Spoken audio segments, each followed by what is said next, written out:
बिस्मिल्लाहिर्रहमानिर्रहीम। स्टूडेंट अस्सलाम वालेकुम, मैं हूं आपका मैथ का टीचर तनवीर अहमद। तो फर्स्ट ईयर की मैथमेटिक्स कर रहे हैं, चैप्टर नंबर 4 स्टार्ट किया हुआ है। 4.2 एक्सरसाइज का क्वेश्चन नंबर 15 कर रहे हैं। हमें इस यहाँ पर इस क्वेश्चन में इक्वेशन को सोल्व करना है। अब ये इक्वेशन अगर तो स्टैंडर्ड फॉर्म में होती तो सबसे पहले हम ये चेक करते हैं कि यहाँ पर फैक्टराइजेशन का मेथड अप्लाई होता है। अगर मेथड अप्लाई होता तो हम फैक्टराइजेशन मेथड के जरिए क्वेश्चन को सोल्व करते। अगर फैक्टराइजेशन का मेथड अप्लाई ना होता तो हम क्वाड्रेटिक फार्मूले की तरफ आते हैं। क्वाड्रेटिक फार्मूला आता अप्लाई करते तो क्वेश्चन सोल्व हो जाता। अब हमारे पास जो है ये स्टैंडर्ड फॉर्म में नहीं है। सबसे पहले हम इक्वेशन को स्टैंडर्ड फॉर्म में कन्वर्ट करेंगे। अब यहाँ पर दो वैल्यू ये कॉम्प्लिकेटेड है, इनको सादा तरीके फॉर्म में लिखते हैं। अब ये है छोटी वैल्यू, ये बड़ी वैल्यू। अब हम क्या करते हैं, इसको इस वैल्यू को इस वैल्यू के अकॉर्डिंग जो है वो हम कन्वर्ट करते हैं। तो ये बनेगा 2 की पावर x प्लस 2 की पावर माइनस एक्स डॉट 2 की power 6 minus 20 is equal to 0। अब 2 की पावर 6 जो है किसके बराबर होता है, ये लिखेंगे 2 की पावर x प्लस 2 की पावर माइनस एक्स। 2 की पावर x होता है 2 की पावर 6 बराबर होता है 64।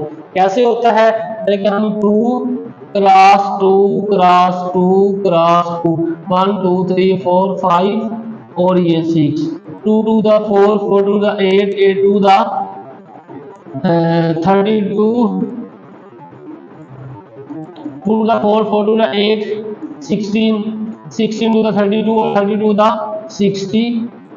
तो ये हमारे पास क्या आंसर आ गया 16 तो ये 2 की पावर 6 इसके बराबर है 16 के और माइनस 20 इज इक्वल टू 0। अब इसकी जो है पावर हम पॉजिटिव करते हैं तो इसकी पावर पॉजिटिव करने के लिए ये शिफ्ट हो जाएगी डिवाइडेड की फॉर्म में, ये नीचे चले जाएगी। Minus 20 is equal to 0। अब ये वाली वैल्यू 2 की पावर x और ये 2 की पावर x सेम हो गई। अब लेट करते हैं 2 की पावर x किसके बराबर, y के। तो यहाँ पर y की वैल्यू पुट करो, ये बनेगा y plus 64 y minus 20 is equal to 0। Multiply करते हैं, यहाँ पर मल्टीप्लाई बाय y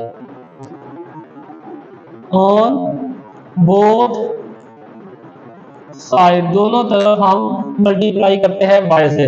जब इसको y से मल्टीप्लाई करेंगे तो ये y की पावर 2, इसको y से मल्टीप्लाई करेंगे तो ये y से कैंसिल हो जाएगा 64 बनेगा और ये जगह 20 y इज इक्वल टू 0। इसको स्टैंडर्ड फॉर्म में लिखते हैं y की power 2 minus 16 y plus 64 is equal to 0। अब हमें यहाँ पर फैक्टराइजेशन का मेथड अप्लाई करना है। फैक्टराइजेशन के मेथड में क्या करते हैं, ये जो y की पावर 2 है इसको और ये जो कांस्टेंट है 64 इसको मल्टीप्लाई करें तो क्या आंसर आ गया, प्लस 64 y की पावर 2। तो ये हमारे पास एक कंडीशन आ गई। सेकंड कंडीशन के दरमियान में लिखी होती है y की पावर 1 वाली, ये माइनस 20y। अब हमें दो ऐसे फैक्टर चाहिए जिनको मल्टीप्लाई करने से हमारे पास आंसर प्लस 64 बाकी और 2 आना चाहिए और जिसको प्लस या माइनस, इन दोनों मेथड में से कोई एक मेथड भी यहाँ पर अप्लाई कर सकते हैं। या प्लस का मेथड अप्लाई करेंगे या माइनस का, तो आंसर क्या आना चाहिए, माइनस से 20y। अब छोटे से छोटा टेबल क्या है 2 के टेबल से हम स्टार्ट करेंगे। तो 2 को और 64 को अगर हम मल्टीप्लाई करें तो एक 3 और ये देगा 2। अब 32 को 2 से मल्टीप्लाई करते हैं 64 तो आ जाता है। जब हम 32 पे 2 ऐड करते हैं तो 42 बनता है, 2 माइनस करते हैं तो 30, यानी कि ये वाली कंडीशन सेटिस्फाई नहीं होती। इसी तरह अगर हम इसको मल्टीप्लाई करते हैं 4 और 16 तो ये किसके बराबर आएगा 64। ठीक है, मल्टीप्लाई करने से हमारे पास 64 आ रहा है 4 और 16 को, और हमारे पास प्लस या माइनस करने से आंसर 20 आना चाहिए।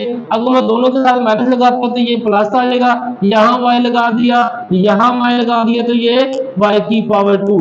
अब इनको ऐड करते हैं तो माइनस 20y।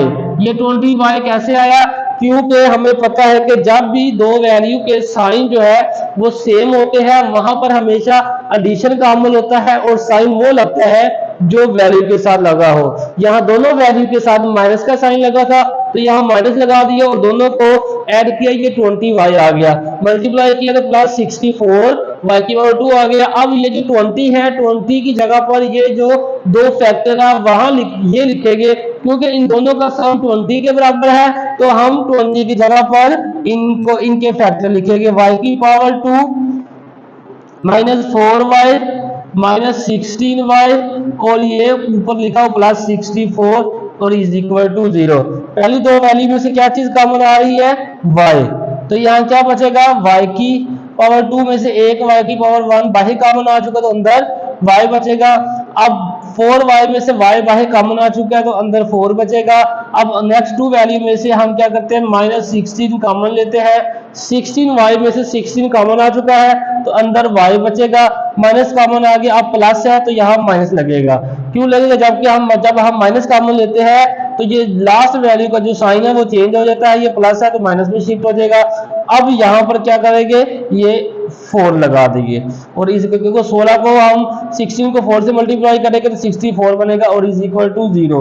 अगर हमारे पास ये दोनों ब्रैकेट वाली वैल्यू विद साइन सेम हो तो इसका मतलब ये है कि वहां पर जो हमने फैक्टर सेलेक्ट किए हैं बिल्कुल करेक्ट किया है और यहाँ तक जो हमारा क्वेश्चन है बिल्कुल ठीक हुआ है। अब y-4 यहाँ भी है, y-4 उधर भी है तो कॉमन ले लेते हैं y-4 दोनों में से, यहाँ पर क्या बचेगा y और इधर -16 तो ये बचेगा y-16 इज इक्वल टू 0। अब इसको और इसको दोनों को बारी बारी 0 के बराबर पुट करेंगे और हमारा आंसर आएगा y-16 इज इक्वल टू 0। यहां से y का आंसर क्या आएगा, y इज इक्वल टू 4, क्योंकि हमें पता है जब कोई वैल्यू लेफ्ट हैंड साइड से राइट हैंड साइड या राइट हैंड साइड से लेफ्ट हैंड साइड शिफ्ट होती है तो उस वैल्यू का साइन चेंज हो जाता है। ये माइनस की वैल्यू थी तो राइट हैंड साइड पर जाकर प्लस की होगी। इसी तरह यहाँ भी y की वैल्यू आएगी, किसके बराबर आएगी, ये +16। अब हमारे पास ये जो आंसर आ रहा है वेरिएबल y की फॉर्म में आ रहा है और क्वेश्चन में जो वेरिएबल दिया है वो x है। तो एक बात याद रखिएगा कि दो वेरिएबल हमें क्वेश्चन में गिवन होता है, उसी वेरिएबल की फॉर्म में हमें आंसर भी चाहिए, तो उस वेरिएबल की फॉर्म में आंसर कन्वर्ट करने के लिए यहाँ पर जो हमने पुट किया था 2 की पावर xy, अब यहाँ हम पुट कर देंगे y की जगह पर y की वैल्यू क्या पुट करेंगे, y इज इक्वल टू 2 की पावर x। तो ये 2 की पावर x किसके बराबर हो जाएगा, 4, और 2 की पावर x किसके बराबर हो जाएगा, 2 की पावर 2। 4 को लिख सकते हैं 2 की पावर 2, तो ये 2 इस 2 से कैंसिल तो x का आंसर क्या आ जाएगा, 2। तो हमारे पास ये एक आंसर आ चुका है x का। सेकंड अगेन यहाँ पर y की वैल्यू पुट करेंगे जो हमने स्टार्ट में लेट की थी, putting y is equal to putting y is equal to 2 की पावर x। यहाँ पर हमने देखो 2 की पावर x y के बराबर था, तो अब हम यहाँ पर y की वैल्यू पुट करेंगे तो 2 की पावर x किसके बराबर बनेगा, 16। 2 की पावर x 2 की पावर 4 के बराबर, 2 से कैंसिल तो x किसके बराबर आएगा, 4। तो ये हमारा क्वेश्चन हल हो चुका है, दो आंसर आ गए। इसको सॉल्यूशन सेट की फॉर्म में लिखेंगे तो क्या आ जाएगा हमारे पास आंसर 2 और 4, ये ब्रैकेट क्लोज और क्वेश्चन हल हो चुका है। क्वेश्चन की स्क्रीनशॉट लें ताकि आपको नोट्स बनाने में आसानी हो। तो ये हमें जो क्वेश्चन दिया था ये स्टैंडर्ड फॉर्म में नहीं था इक्वेशन, तो हमने इक्वेशन को स्टैंडर्ड फॉर्म में कन्वर्ट किया। यहाँ पर स्टैंडर्ड फॉर्म में इक्वेशन जो है वो कन्वर्ट होगी, ठीक है, ये स्टैंडर्ड फॉर्म में। और यहाँ पर हमने क्या किया, आगे फैक्टराइजेशन का मेथड अप्लाई किया और हमारे पास दो आंसर आ गए। अब हमारे पास आंसर y वेरिएबल की फॉर्म में था तो x वेरिएबल हमें क्वेश्चन में गिवन था, x वेरिएबल की फॉर्म में क्वेश्चन का आंसर निकालने के लिए y की जो वैल्यू यहाँ पर लेट की थी वो अगेन पुट की, उसके बाद सिंपलीफाई किया तो हमारे पास x की वैल्यू आ गई। अगेन यही प्रोसीजर इस साइड को अप्लाई किया तो x की सेकंड वैल्यू आ गई, दोनों को सॉल्यूशन सेट की फॉर्म में लिखा तो हमारा क्वेश्चन हल हो गया। तो ये क्वेश्चन था, अगर आपको क्वेश्चन की समझ लगी हो तो वीडियो को लाइक और चैनल को सब्सक्राइब करें और प्रेस द बेल आइकन ताकि हर न्यू आने वाली वीडियो का नोटिफिकेशन आप तक इजीली पहुंच सके। अगर क्वेश्चन की समझ नहीं आई तो नीचे कमेंट्स करें ताकि आपको मजीद बेहतर तरीके से समझाया जा सके।